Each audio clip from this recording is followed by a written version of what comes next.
যেই নবীকে আল্লাহ তাবারক ও তাআলা এই রজব মাসের 27 তারিখে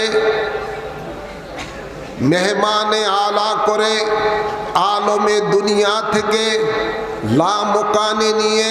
তার দিদার দিয়েছেন,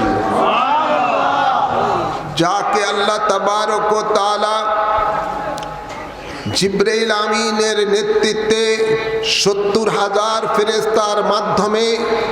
গার্ড অনার দিয়ে আল্লাহর সমস্ত সৃষ্টি জগতের সৃষ্টিকে দেখিয়েছেন, যাকে আল্লাহ তাবারক ও তাআলা এই মেরাজ শরীফের মাধ্যমে